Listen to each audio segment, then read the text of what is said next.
और पंच परमेश्वरी भगवान की जय। और देवादेव श्री आदिनाथ भगवान की जय। चिंतामणि पार्श्वनाथ भगवान की जय। भगवान महावीर स्वामी की जय। आचार्य श्री आदि सागर जी गुरु महाराज की जय। आचार्य श्री महावीर कीर्ति गुरु महाराज की जय। आचार्य श्री विमल सागर जी गुरु महाराज की जय। आचार्य गुरु सरस्वती सागर जी गुरु महाराज की जय। जिनवाणी माता की जय।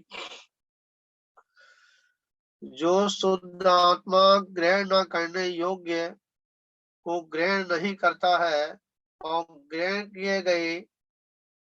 किए गए अनंत ज्ञानादि गुणों को नहीं छोड़ता है तथा संपूर्ण पदार्थ को सर्व प्रकार से जानता है, वही अपने द्वारा ही अनुभव में आने योग्य चैतन्य द्रव्य में है। इसमें कह रहे हैं कि ये जीव क्या ग्रहण करने योग्य है, क्या ग्रहण करने योग्य नहीं है, ये जीव सब कुछ जानता है। समझ में आया? ऐसा कोई जीव नहीं है जिसे ये पता ना हो कि ये अच्छा है ये बुरा है।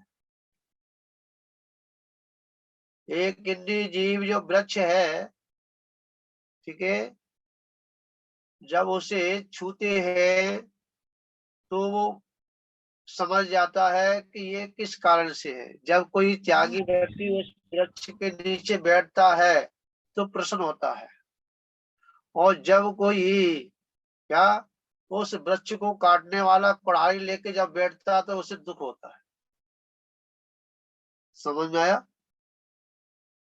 ऐसा कोई जीव नहीं है जिसे अपने क्या करने का क्या योग्य है क्या योग्य नहीं है, किससे हमें दुख मिलेगा किससे हमें सुख मिलेगा, ये सबको पता है। परंतु मोहिनी कर्म के उदय से ये जीव क्या उसको पकड़ नहीं पाता है, उसमें टिक नहीं पाता है। समझा? और जाकर के उसमें जाकर के फंस जाता है। तो आचार्य भगवंत पूज्यपाद स्वामी कह रहे हैं, ठूठ में पुरुष की भ्रांति धारण करने वाले मनुष्य की जिस प्रकार विपरीत चेष्टा होती है, उसी प्रकार की शारीरिक में आत्मा का भ्रम होने से पहले मेरी चेष्टा थी। आगे कह रहे हैं,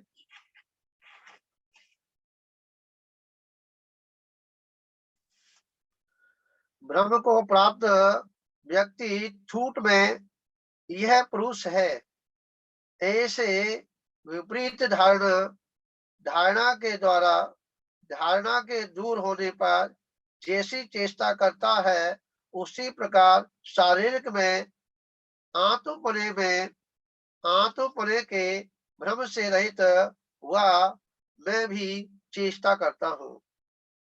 जिस चैतन्य स्वरूप से मैं अपनी आत्मा में ही अपने स्वसंवेदन ज्ञान के द्वारा अपनी आत्मा को स्वयं ही अनुभव करता हूँ, वही शुद्ध आत्म स्वरूप में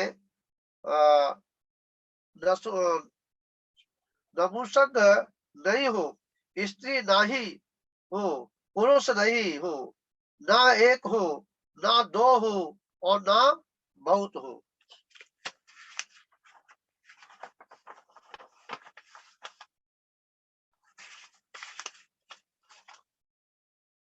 जिस शुद्ध आत्म स्वरूप को प्राप्त न होने से मैं अब तक गाढ़ निंदा में आक्रांत था। जिस स्वरूप की प्राप्ति होने से मैं जागृत हुआ हूँ, वह शुद्ध आत्म स्वरूप इंद्रियों के द्वारा ग्रहण नहीं है।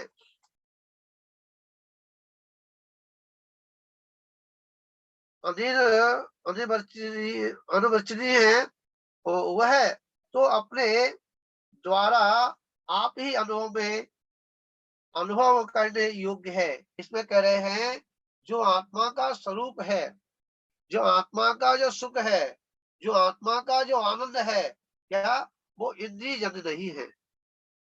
समझा? ये तो स्वजन है।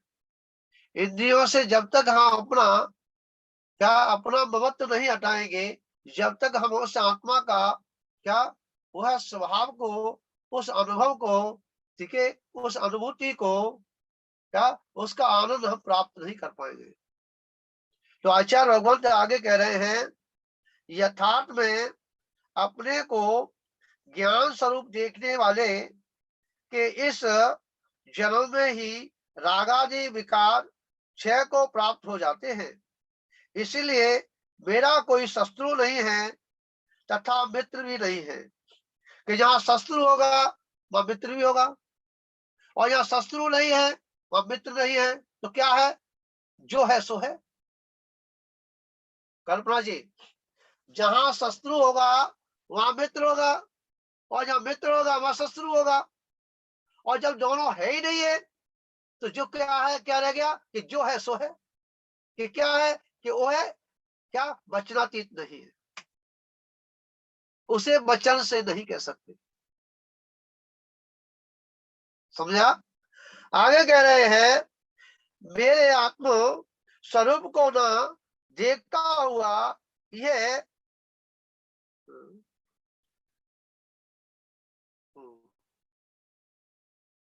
कह रहे हैं यथार्थ में अपने को स्वरूप देखने वाले के इस जन्म में ही रागादि विकार क्षय को प्राप्त हो जाते हैं। इस इसलिए मेरा कोई शत्रु नहीं है तथा मित्र भी नहीं है। जब तक कर्मों का क्षय नहीं होगा, जब तक ये रागादि के भाव बने रहेंगे। समझा? और जब कर्मों का क्षय हो जाता है तो ये अच्छा बुरा भी समाप्त हो जाता है। मित्र और दुश्मन भी समाप्त हो जाते हैं। आगे कह रहे मेरे आत्म स्वरूप को ना देखता हुआ यह जगत ना मेरा शत्रु है और ना मेरा मित्र है। आत्म स्वरूप को देखता हुआ यह समस्त जगत ना मेरा है ना शत्रु है और ना मेरा कोई मित्र है। इस प्रकार बहिरात्मा पुण्य को छोड़कर अंतरात्मा में स्थित होते हुए सर्व संकल्प विकल्पों से रहित परमात्मा की भावना करें। जब तक हम ऐसा नहीं करेंगे, क्या जब तक हमारी आत्मा अंतरात्मा बनी नहीं सकती। और अंतरात्मा को बनाने के लिए हमें ये जो शारीरिक जो संबंध है, जो हम इनको अपना मान रहे हैं, इसके प्रति हमें क्या करना पड़ेगा? इसके प्रति जो है जानना पड़ेगा कि ये हमारे नहीं है, ये समझना पड़ेगा। समझा? कि नहीं है तो क्यों है कि जब तक है मेरे साथ नहीं जाने वाले। मैं अकेला हूं, अकेला ही जाऊंगा, अकेला ही आया हूं, और जहां रहूंगा वहां अकेला ही रहूंगा। जिसकी अंदर ऐसी धारणा बन जाती है उसे एक एक ही एकांत स्थान उसे पसंद आता है, और जिसे मेरा तेरा लगा हुआ है उसे एकांत पसंद नहीं आता। समझाया? उसे भीड़ चाहिए। समझ में आ गया? और जिसे भीड़ चाहिए वो अपने स्वरूप को पहचान ही नहीं सकता, अपने अंतर में जा ही नहीं सकता, क्योंकि भीड़ में क्या वह वस्तु प्राप्त नहीं होती है। समझ आया? भीड़ में वह वस्तु प्राप्त नहीं होती।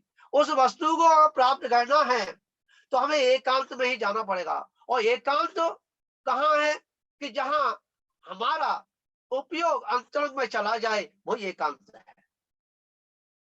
समझ में आ गया? हमारी इंद्रियों से, वासनाओं से हमारा ममत्व हट जाए, अंतरंग में चला जाए, ठीक है, वही एकांत है। जंगल में जाने पर भी हम एकांती नहीं हो सकते। क्या हमारा उपयोग अगर बाहर में जा रहा है, विषयों में जा रहा है, ठीक है, और हम राग देश की प्रवृत्ति कर रहे हैं, तो ध्यान रखना कि आपका अंतरंग में क्या नहीं गए। ये सब क्या है, गलत है।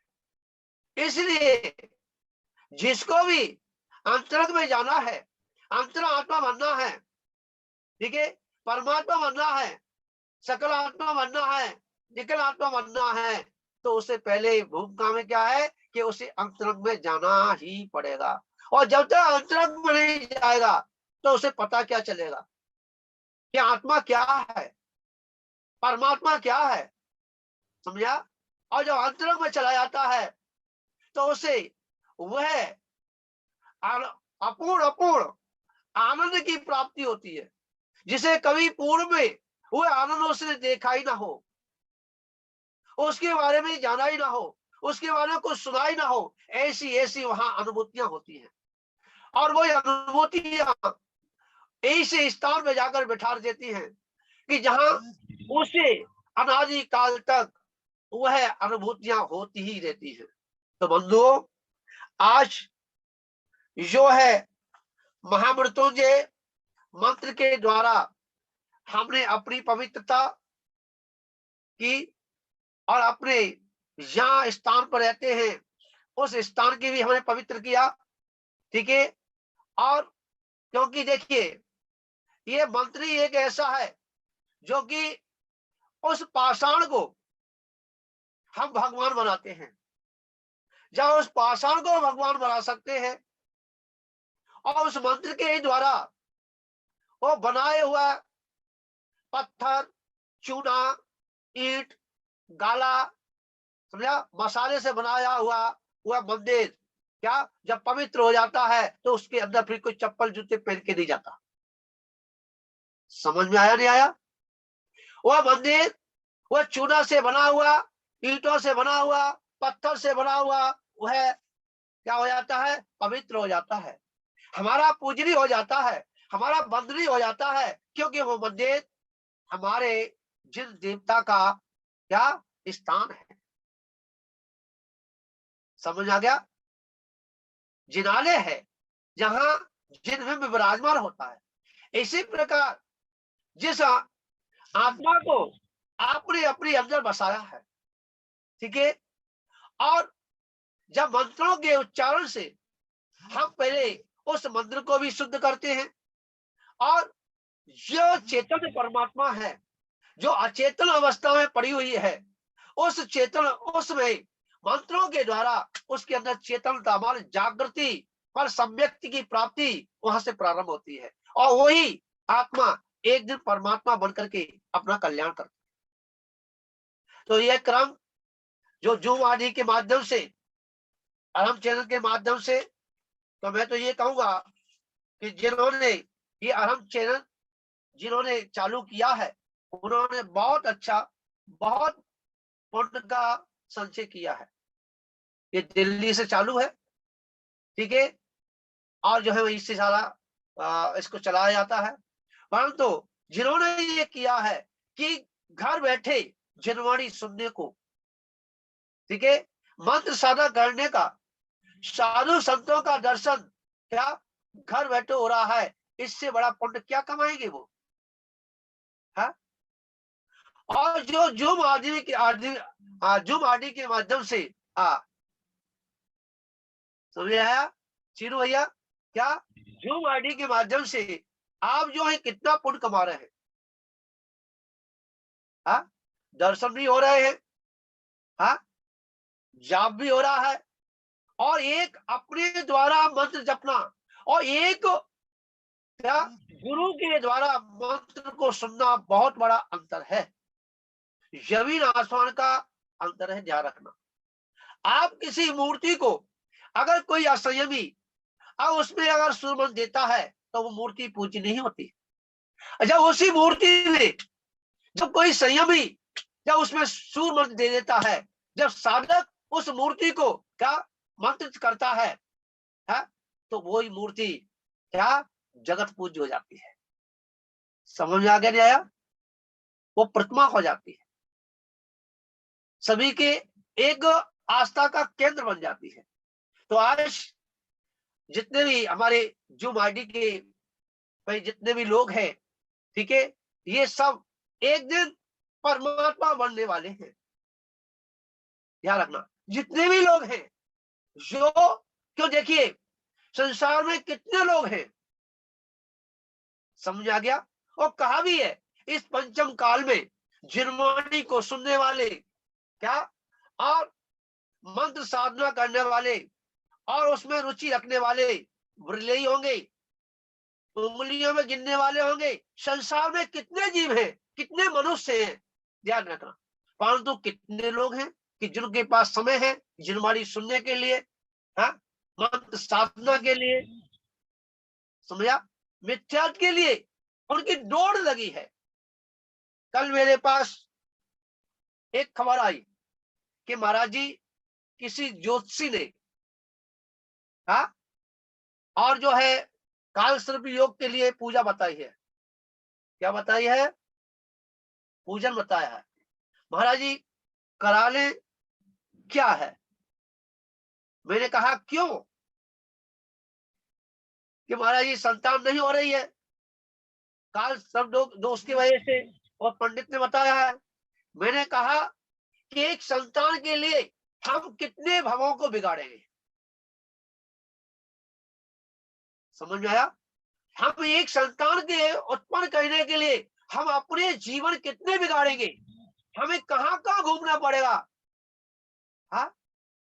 और जो संतान को जो उत्पन्न करेंगे वही बालक के अंदर जो संस्कार पड़ेगा ना आने वाले के, वो भी मिथ्यात्व भी होगा, है, उसका भविष्य भी बिगड़ेगा।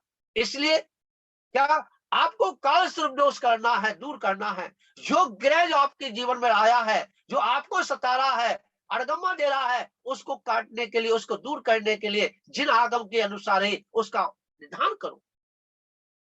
जो आने वाला जो जीव है वो भी सम्यक्ति होगा, वो आपका भी जो है क्या, ये सम्यक्ति के साथ जो आप क्रिया करेंगे क्या, और जो साधना करेंगे उससे आपका पुण्य का आश्रम होगा, और उस पुण्य के आश्रम से क्या आपको सारी सुविधाएं उपलब्ध होगी। समझ में आया? तो कहने का तात्पर्य है, मैं तो ये कहता हूं कि जितने भी हमारे जैन समाज के क्या जो इधर उधर भटक रहे हैं, समझ में आया, यहाँ कुछ नहीं है, हा?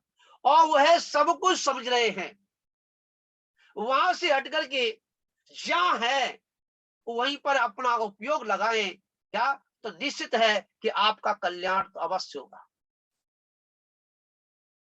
क्या होगा? अवश्य होगा। क्योंकि ध्यान रखना